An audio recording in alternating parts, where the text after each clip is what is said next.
18 ವರ್ಷ ಮೇಲ್ಪಟ್ಟವರಿಗೆ ಆಧಾರ್ ಕಾರ್ಡ್ ಇಲ್ಲ. 18 ವರ್ಷ ಮೇಲ್ಪಟ್ಟವರಿಗೆ ಆಧಾರ್ ಕಾರ್ಡ್ ಇಲ್ಲ. ಆಧಾರ್ ಕಾರ್ಡ್ ಬೇಕಂದ್ರೆ ಸರ್ಕಾರಕ್ಕೆ ದಾಖಲೆಯನ್ನ ಕೊಡಬೇಕು.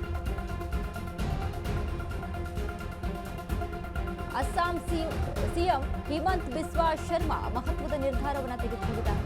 ಅಕ್ರಮ ವಲಸಿಗರಿಗೆ ಆಧಾರ್ ಕಾರ್ಡ್ ತಡೆಗೆ ಕಠಿಣ ಕ್ರಮವನ್ನು ತೆಗೆದುಕೊಂಡಿದ್ದಾರೆ. ಬಾಂಗ್ಲಾದೇಶಿಯರ ಅಬ್ಬರ ತಡೆಯಲು ಕಠಿಣ ರೂಲ್ಸ್. ಭಾರತದಲ್ಲಿ ದಾಖಲೆ ಪಡೆಯದಂತೆ ತಡೆಯಲು ಈ ಕ್ರಮ. ಒಂದು ವೇಳೆ ಆಧಾರ ಅಗತ್ಯವಿದ್ರೆ ಅನುಮತಿ ಕಡ್ಡಾಯವಾಗುತ್ತೆ. ಪರ್ಮಿಷನ್ ತೆಗೆದುಕೊಳ್ಬೇಕು. ಯಾವ ರೀತಿಯಾಗಿ? ಆಧಾರ ಕೊಡುವ ಮೊದಲು ಜಿಲ್ಲಾಧಿಕಾರಿಗಳ ಅನುಮತಿ ಬೇಕಾಗುತ್ತೆ.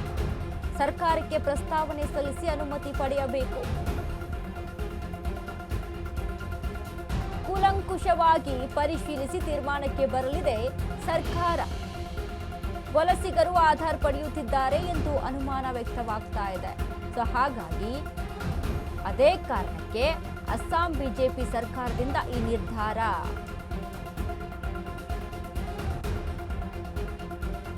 ಹದಿನೆಂಟು ವರ್ಷ ಮೇಲ್ಪಟ್ಟವರಿಗೆ ಆಧಾರ್ ಕಾರ್ಡ್ ಇರಲ್ಲ. ಆಧಾರ್ ಬೇಕಂದ್ರೆ ಡಾಕ್ಯುಮೆಂಟ್ ಕೊಡಬೇಕಾಗುತ್ತೆ ಸರಿಯಾದ ರೀತಿಯಲ್ಲಿ. ಅಸ್ಸಾಂ ಸಿಎಂ ಹಿಮಂತ್ ಬಿಸ್ವಾ ಶರ್ಮಾ ಮಹತ್ವದ ನಿರ್ಧಾರವನ್ನು ತೆಗೆದುಕೊಂಡಿದ್ದಾರೆ. ಅಕ್ರಮ ವಲಸಿಗರು ಹೆಚ್ಚಾಗ್ತಾ ಇದ್ದಾರೆ. ಬಾಂಗ್ಲಾದೇಶಿಯರು ಅಬ್ಬರ ತಡೆಯಲು ಈ ಕಠಿಣ ರೂಲ್ಸ್.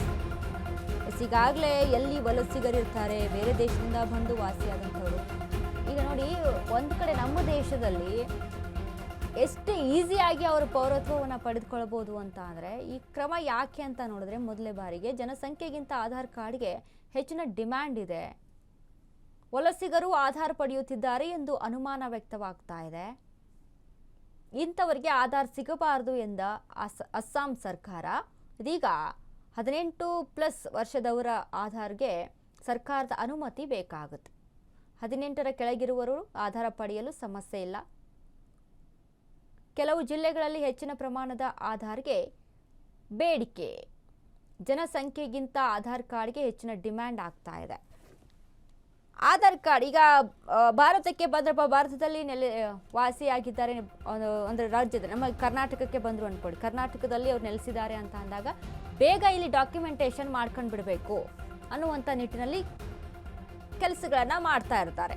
ಬಟ್ ಎಲ್ರಿಗೂ ಕೂಡ ಈಸಿಯಾಗಿ ಸಿಕ್ಕಿಬಿಟ್ರೆ ವಲಸಿಗರು ಕೂಡ ಈಗ ಏನು ವೆಸ್ಟ್ ಬೆಂಗಾಲ್ದಲ್ಲಿ ಆದಂಥ ಸ್ಥಿತಿಯನ್ನು ನಾವು ಗಮನಿಸಿದ್ವಿ. ಎಷ್ಟು ಮಟ್ಟಿಗೆ ಅಲ್ಲಿ ಬಾಂಗ್ಲಾದೇಶಿಯರಿದ್ರು ಅಂತ.